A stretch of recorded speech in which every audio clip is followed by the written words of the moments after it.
Friedrich Nietzsche, entro en terreno ignoto, en tierras desconocidas. Para un filólogo, para un amante de la literatura, meterse a ver qué pasará, que me meto con filosofía.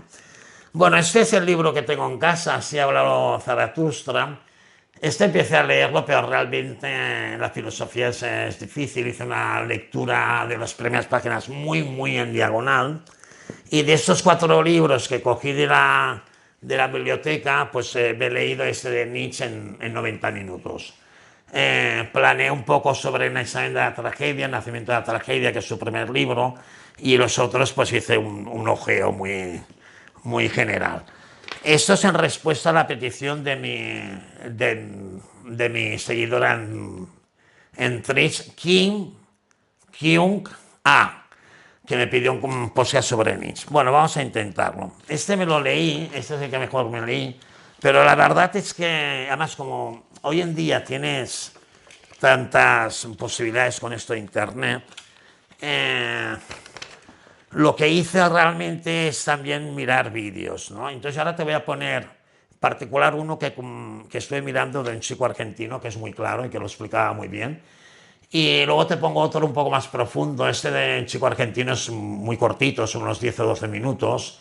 Y el otro ya es media hora y tal, pero bueno, este ya hace un planteamiento más general de lo que es el filósofo.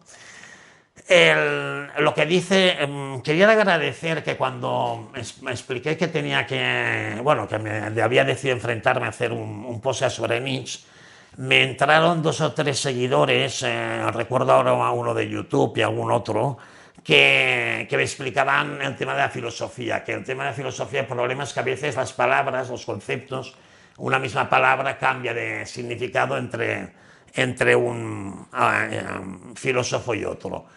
Y que Nietzsche no era de los más complicados. El Nietzsche que era fácil de leer, que es muy literario, lo que pasa es que tiene como un pensamiento muy agresivo, ¿no? Nietzsche reacciona, la frase famosa de Nietzsche es Dios ha muerto, y es una reacción contra la religión, también contra el optimismo científico del siglo XVIII, que es el siglo de las luces, que claro, a partir del siglo de las luces se cree que, bueno, que se van a solucionar muchos de los problemas de la humanidad, y también una reacción contra la historia de la filosofía. Entonces él, la primera obra que publica muy joven es El nacimiento de la tragedia. Él era filósofo y con 24 años era profesor de universidad, era filólogo y clásico. Y entonces, bueno, estudia la tragedia griega, como decíamos, y él lo que viene a decir es que la historia de la humanidad se ha entendido como la historia del progreso, y que esto no es cierto. Que en Grecia, hasta Sócrates, había lo que era el dios Apolo y el dios Dionisio.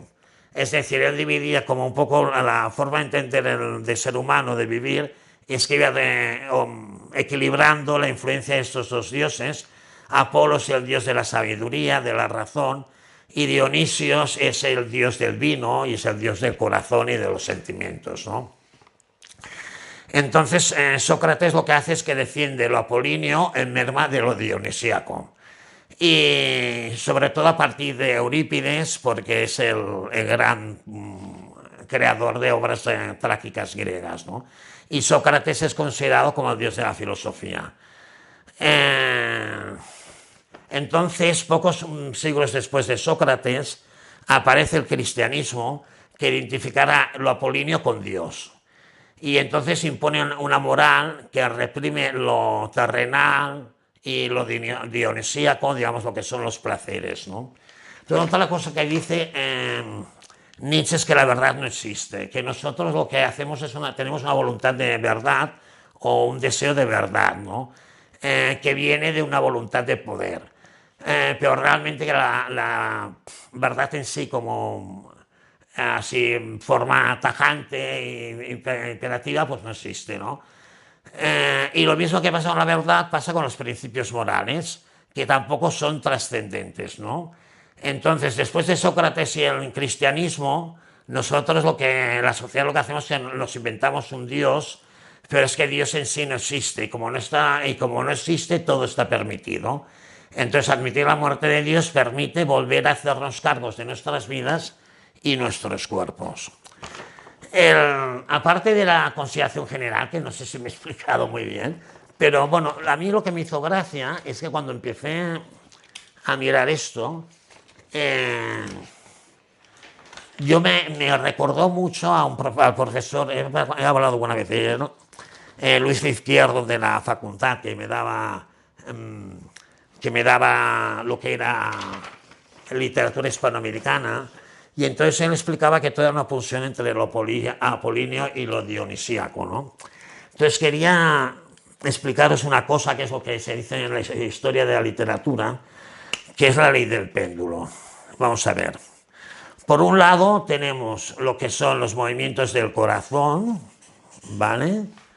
Y por otro tenemos los que serían los movimientos de la cabeza. Vamos a poner aquí una cosa que parezca un cerebro, ¿vale? Vamos a hacer así más o menos, ¿vale?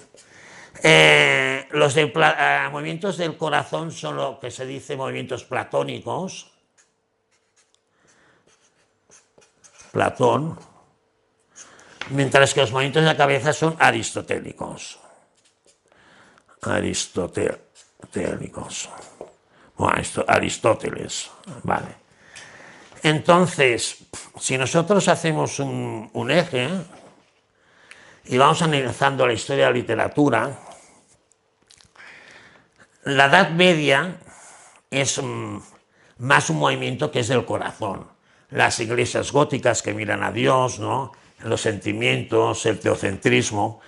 Como reacción, después de la Edad Media viene el Renacimiento, que es un movimiento que se basa más en lo que es la cabeza, ¿no? Que es volver a las influencias grecolatinas, al clasicismo. Después del Renacimiento viene lo barroco, el movimiento barroco, que volvemos otra vez a lo que es el corazón. Después del barroco vendría el siglo XVIII, que es el siglo de las luces, que decíamos antes, que vuelve a inspirarse en la razón. Del siglo XVIII, la reacción viene el romanticismo. El romanticismo, que vuelve a ser influencia sobre todo del corazón. Y después del romanticismo viene el movimiento realista, el realismo del siglo XIX. Sobre todo, por ejemplo, el realismo ruso, también francés, etc., ¿no? Después del realismo vienen las vanguardias. Vamos a ponerlo así, porque si no nos va a caber. Después de las vanguardias, que son más de corazón, también se hace un giro hacia lo que es la generación del 98. Después de la generación del 98, la reacción es la generación del 27, que vuelve a ser el corazón. ¿Vale? Y después de la generación del 27, vendría, por favor, por ejemplo, a ponerlo aquí, generación del 27. Sería toda la literatura de posguerra española, ¿no? Posguerra, de la guerra civil. Y después de la posguerra, pues viene pues ya el movimiento hippie, la Revolución de Mayo del 68, todo lo que son los años 70 que vuelve a ser el corazón. Entonces, la ley del péndulo, lo que viene a decir que los movimientos literarios y también todo lo que son movimientos en sí culturales, aquí por otro lado tendríamos, siguiendo lo que empezábamos con Nietzsche, aquí sería Dionisio, el dios Dionisio, y aquí el dios Apolo, ¿vale? Que funciona como movimiento de péndulo. Es decir, el ser humano desarrolla, primero empieza en el corazón,